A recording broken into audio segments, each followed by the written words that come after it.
अच्छा, एक बहुत ही पावरफुल चीज़ मुझे बहुत रिसेंट में समझ में आई कि अगर ज़िंदगी में किसी भी चीज़ में आपको ग्रो करना है, तरक्की करनी है, एक्सेल करना है, तो सबसे इम्पॉर्टेंट चीज़ ये है कि इंसान को नो बोलना आना चाहिए, नहीं बोलना आना चाहिए। ये बहुत ही सिंपल येट बहुत पावरफुल चीज़ है जो इंसानों के अंदर होती नहीं है। अगर आ जाए तो बहुत फ़ायदा हो सकता है इंसान का। क्योंकि क्या है ना कि किसी भी चीज़ में अगर आपको एक्सेलेंस हासिल करना है, अच्छा करना है, तरक्की करनी है, तो आपको फोकस की ज़रूरत है, आपको उस पर फोकस करना पड़ेगा। और अगर आप हर चीज़ को हाँ बोलोगे तो आपका फोकस नहीं रहेगा। फोकस चीज़ों को ना बोलने से आता है। बहुत सारी चीज़ों को जब आप ना बोलते हैं और सिर्फ एक या दो चीज़ को हाँ बोलते हैं तो फोकस क्रिएट होता है। अभी मैं आपको ना एक एग्जाम्पल से समझाता हूँ। जैसे कि रेस्टोरेंट ले लीजिए। अगर कोई रेस्टोरेंट ऐसी है जिसका मेन्यू अगर आप देखें तो इतना मोटे की मोटी बुक बनी हुई है जिसके अंदर पेजेस आफ्टर पेजेस डिशेस का नाम लिखे हुए हैं, कई 100 डिशेस उसमें हैं, तो चांसेस ये रहेंगे कि वो रेस्टोरेंट का खाना अच्छा नहीं होगा।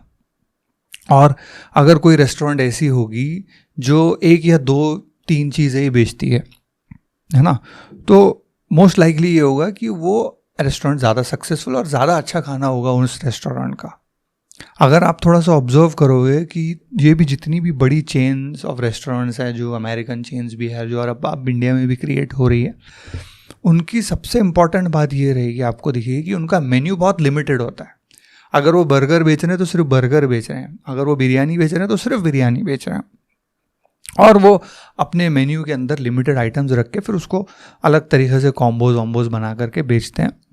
लेकिन उनका फोकस कुछ ही की चीज़ों के ऊपर होता है, एक पर्टिकुलर टाइप की चीज़ों के ऊपर ही रहता है।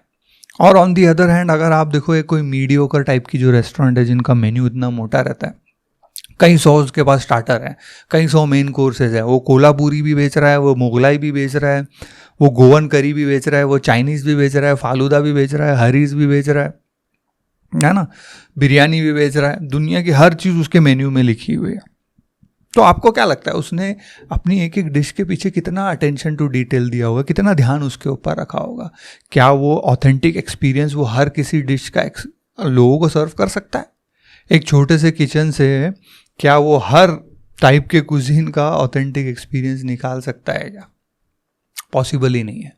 तो ये जो रेस्टोरेंट है या ये रेस्टोरेंट वाला जो है, ये उस चीज़ का एग्जाम्पल है जिसने हर चीज़ को हाँ बोला है। उसने ना बोला ही नहीं, उसने बोला सब रख लो, पापड़ भी रख लो, स्टार्टर भी रख लो, मेन कोर्स भी रख लो, राइस भी रख लो, डेजर्ट रख लो, 100 किस्म के, हर चीज़ को उसने हाँ बोला, मना किया ही नहीं। उसका इफेक्ट क्या होगा कि इसका जो खाना है वो मीडियोकर रहेगा, वो एक्सेल नहीं कर पाएगा किसी चीज़ में, है ना, एवरेज रहेगा या मोस्ट लाइकली बिलो एवरेज खाना रहेगा ऐसे रेस्टोरेंट्स का। ऑन दी अदर हैंड बड़े चेन्स तो है ही, लेकिन आप अपने शहर में देखो कि कोई है अगर सिर्फ कचौरी बनाता है, या एक ऐसा है दुकान वाला जो सिर्फ कबाब बनाता है। हमारे यहाँ एक है जैसे कि सिर्फ वड़ा पाव बनाता है और कुछ नहीं बनाता है। तो चांसेस ये रहेंगे मोस्ट लाइकली कि वो बहुत अच्छी चीज़ें बनाते हैं, जो भी वो बना रहे हैं, वो कबाब बना रहे हैं, वड़ा पाव बना रहे हैं या कचौरी बना रहे हैं, वो सबसे अच्छी कचौरी बनाएंगे, उम्दा किस्म की बनाएंगे। क्यों? क्योंकि उसने एक चीज़ के ऊपर फोकस किया।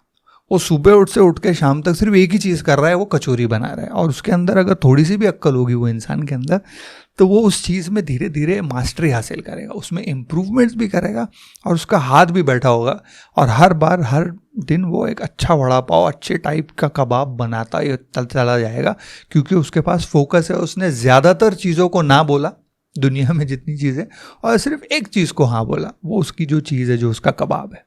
और सिमिलर सा लॉजिक मैं अपनाता हूँ कि even when I am travelling, अगर मैं कोई दूसरे शहर में जहाँ की कुछ ज़्यादा चीज़ें मुझे पता नहीं है, तो मैं रेस्टोरेंट में खाने के पहले उनका मेन्यू देखता हूँ। अगर उनका एक्सटेंसिव मेन्यू है, हज़ारों कई सौ चीज़ें उसके अंदर है, तो मैं वहाँ अवॉइड करता हूँ खाना, क्योंकि मुझे पता है कि ये सब पार या फालतू खाना रहेगा इसका। इंस्टेड ऐसी कोई चीज़ ढूंढो जो एक्सेल कर रहा है किसी एक चीज़ में। कई चीज़ें देखो आप, जैसे कि कोई मिसल पाव बेच रहा है, सिर्फ मिसल पाव बेचता है, तो उसके पास का मिसल पाव बेस्ट रहेगा, लाइन लगी रहेगी, फुल गर्दी, आपको समझ में आ जाएगा कि ये एक पर्टिकुलर चीज़ में एक्सेल करता है। तो इस एग्जांपल से हमको ये समझना चाहिए कि ज़िंदगी में भी इंसान इसी चीज़ ऐसा ही अप्रोच होना चाहिए। ज़िंदगी में आपने उन चीज़ों को एलिमिनेट करना चाहिए जो आपको करनी नहीं है। स्टार्ट बाय फिगरिंग आउट कि मुझे क्या नहीं करना है, ये चीज़ें नहीं करनी है। और जहाँ कहीं आंसर में भी शायद मुझे पता नहीं, वहाँ भी आंसर नो ही रहेगा आपका। और ये हर चीज़ में अप्लाई हो सकती है। जैसे कि ऐसा कोई इंसान है जिसके साथ आपको नहीं हैंग आउट करना है, नहीं रिश्ता रखना है, उसको ना बोल दो। Life is too short to waste on such people जिसके साथ आपको रहने से नुकसान हो रहा है, फ़ायदा नहीं हो रहा है।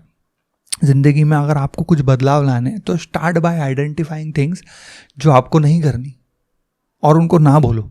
और जो लोग आपके अतराफ़ में आपसे मोहब्बत करते हैं वो इस चीज़ को समझेंगे अगर आप उसको अच्छे से बैठ के एक्सप्लेन करोगे कि यार मुझे ये चीज़ नहीं करनी और मैं ये नहीं करूँगा। आप स्टैंड लो और आपके जो चाहने वाले हैं वो आपका साथ देंगे इसके ऊपर।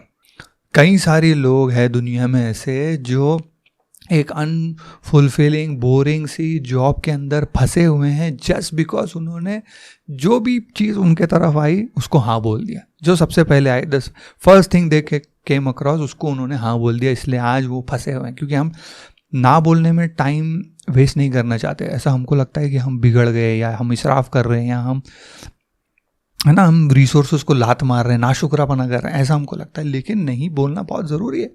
अगर आप पहली चीज़ अगर आपके सामने आ गई उसको हाँ बोल दिए। और कई लोग ऐसे हैं 20-20, 30-30 ज़िंदगी के 40-40 साल एक ऐसी जॉब में डाल दिए जो उन्होंने बस आ गई उनके तरफ तो उन्होंने हाँ बोल दिया उसको। पहले का ज़माना अलग था। पहले के ज़माने में लोगों के पास ऑप्शंस नहीं थे, है ना। अगर आप एक शहर में पैदा हुए तो उसी शहर में रह जाओगे। जो आपके बाप दादा का कारोबार है वही आपको करना पड़ेगा, वही करते करते मर जाओगे। कोई चॉइसेस नहीं थे। लेकिन आज की दुनिया में बहुत चॉइसेस है। आप लिटरली एक शहर से दूसरे शहर मूव होके बस जा सकते हो, कोई टेंशन नहीं। आपको सब मालूमात है आपकी फिंगर टिप्स के ऊपर। आप सिटी चेंज कर लो, आपका जॉब चेंज कर लो, करियर चेंज कर लो, लोगों को चेंज कर दो अगर अतराफ के लोग आपके अच्छे नहीं हैं तो। ये पॉसिबल है आज की दुनिया में, ये पॉसिबल है, तो उसका फ़ायदा उठाना चाहिए। ऐसी दुनिया जहाँ पे इतने सारे ऑप्शंस हैं तो उसके अंदर किसी भी डिसीजन, एक चॉइस को प्रीमेच्योर चॉइस लेना एक दुनिया की सबसे बड़ी गलती है आज की डेट की। अगर आपको पहले मौका नहीं मिला डिसाइड करने का तो आज भी आपके पास वक्त है डिसाइड करने का। बहानों को छोड़ो, ज़िंदगी जब तक ज़िंदा हो आप चॉइसेस ले सकते हो, है ना। और जब आप चीज़ों को ना बोलते हो ना, बहुत सारी चीज़ों को ना बोलते हो और सिर्फ कुछ ही चीज़ों को हाँ बोलते हो, तो आप अपना ऑथेंटिक ट्रू सेल्फ डिस्कवर कर सकते हो। और दुनिया में कंपटीशन को हराने का, कंपटीशन को बाईपास करने का सबसे ओनली तरीका ये है कि आप अपना ऑथेंटिक सेल्फ बन जाओ।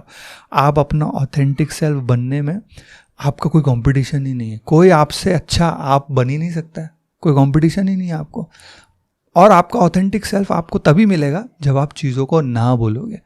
ऐसी चीज़ें जो आपको पसंद नहीं है उनको ना बोलोगे तो ही आप अपने असलियत को, अपने ऑथेंटिक सेल्फ को खोज भी पाओगे।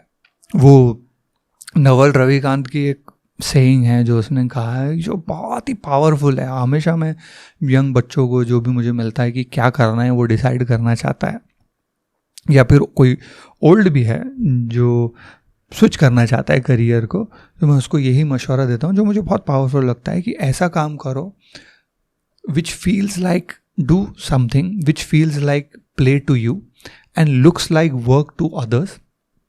ऐसा काम करो। इसका मायने ये है कि ऐसा काम करो जो आपके लिए खेल है और देखने वाले को ये लग रहा है कि ये तो बहुत अच्छा काम कर रहा है, बहुत मेहनत का काम है, वो खुद नहीं कर पाएगा। वो काम को अगर आपने अपना कारोबार बना दिया तो ये दुनिया आपको रिवॉर्ड करेगी और आप अपने आप से खुश रहोगे, है ना। जैसे कि फॉर एग्जांपल कोई एक पॉडकास्टर है या फिर कोई एक सिंगर है, लेट्स से फॉर एग्जांपल, वो गाना गाना उसके लिए खेल है। वो गाना गाता है, अब वो गाना गाता है लेकिन जो देखने वाला है उसके लिए बहुत हार्ड है, उसको गाना नहीं आता, इसलिए वो सिंगर को पैसा देता है, उसको खुद नहीं आता। सिंगर के लिए वो काम नहीं क्योंकि उसको मज़ा आ रहा है उसके अंदर। अब ये एग्जाम्पल आप कहीं भी अप्लाई कर दो, है ना। कोई इंसान अगर है जिसको खाना बनाना या रेस्टोरेंट चलाना उसके लिए मज़ा है, उसके लिए खेल है, तो वो करेगा। अब जब वो करेगा तो दुनिया में पता है कि रेस्टोरेंट चलाना, अच्छा खाना बनाना कितना मुश्किल काम है। लेकिन जब कोई इंसान कर रहा है तो वो लोग उसको पैसा देंगे, उसके पास जाके खाएंगे। तो it feels like play to you. Feels यानी it doesn't look like play to you, feels like play to you, मतलब अंदर से आनी चाहिए फीलिंग, है ना। न तो लोग क्या करते हैं, कंफ्यूज हो जाते हैं कि what looks like play to you, ऐसे करियर चूज करेंगे। अरे भाई, लुक्स नहीं, आपको फील होना चाहिए। What feels like play to you and looks like work to others. दूसरों को वो काम इसलिए कर लगेगा क्योंकि वो फील नहीं कर सकते जो आप फील कर सकते हैं, है ना। अब आप क्यों फील कर सकते हैं जो वो फील नहीं कर सकता? क्योंकि ये आपके लिए एक यूनिक चीज़ है, आपका एक यूनिक टेक है इस पर्टिकुलर चीज़ को लेकर के। आपका यूनिक टेक कैसे बाहर निकलेगा, कैसे पता चलेगा मेरा ये यूनिक टेक है? जब आप दूसरों के टेक्स को ना बोलोगे, है ना, दूसरों के चले हुए रास्ते को, दूसरे की करी हुई चीज़ को बोलोगे नहीं मुझे ये नहीं करना, तब जाकर के आपका नॉइस रिड्यूस होगा और आपके सामने एक फोकस बनेगा कि अच्छा ये मुझे पसंद है, इस चीज़ को मैं हाँ बोलता हूँ।